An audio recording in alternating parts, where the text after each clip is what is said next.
பொது அமைதி, மத நல்லிணக்கத்திற்கு இடையூறு ஏற்படுத்தும் எந்த ஒரு போராட்டத்திற்கும் காவல்துறை அனுமதி வழங்கக்கூடாது என்று சென்னை உயர்நீதிமன்றம் தீர்ப்பு அளித்துள்ளது. திருப்பரங்குன்றம் மலை விவகாரத்தில் இந்த தீர்ப்பு அளிக்கப்பட்டுள்ளது.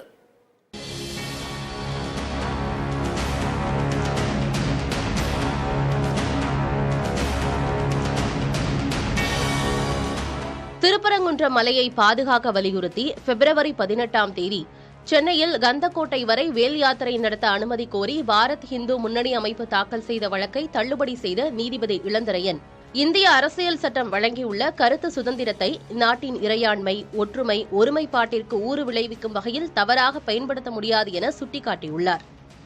அரசு தரப்பிலும் இதற்கான வாதங்கள் முன்வைக்கப்பட்டன.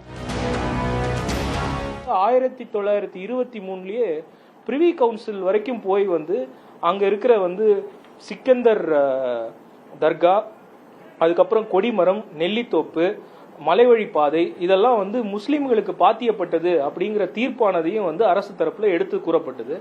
ரெண்டாவது, கலெக்டர், ஆர்டிஓ மற்றும் மற்ற அதிகாரிகள் அங்க இருக்கிற பொதுமக்கள் மற்றும் அரசியல் கட்சியினர் எல்லாரையும் கூட்டி 30/1/2025 அன்னைக்கு ஒரு மீட்டிங் நடத்தி அதுல என்ன ஆர்டர் போடப்பட்டது அப்படிங்கறதையும் அரசு தரப்புல எடுத்து கூறணும்.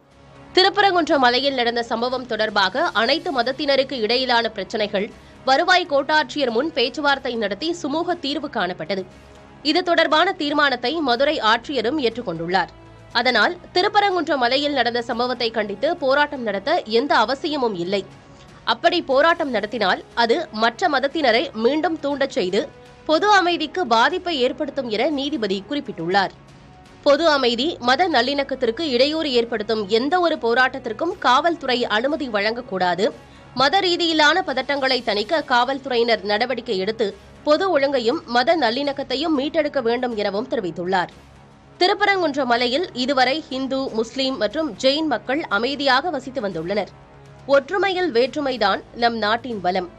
அதனால் அனைத்து மத மற்றும் சமூகங்களுக்கு இடையே நல்லிணக்கத்தை அரசு பேண வேண்டும். மத நம்பிக்கைகளும் உணர்வுகளும் எந்த வகையிலும் பாதிக்கப்படாமல் இருப்பதை அரசு உறுதி செய்ய வேண்டும். அமைதி மற்றும் மத நல்லிணக்கம் பாதிக்கும் வகையில் எவரையும் செயல்பட அனுமதிக்க கூடாது. இந்த வேல் யாத்திரைக்கு அனுமதி வழங்கக்கூடாது என்று கூறி மனுவை தள்ளுபடி செய்த நீதிபதி, கோவிலுக்கு சென்று தரிசனம் நடத்த எந்த தடையும் இல்லை என்றும் உத்தரவில் தெரிவித்துள்ளார். புதிய தலைமுறைக்காக செய்தியாளர் சுப்பையா.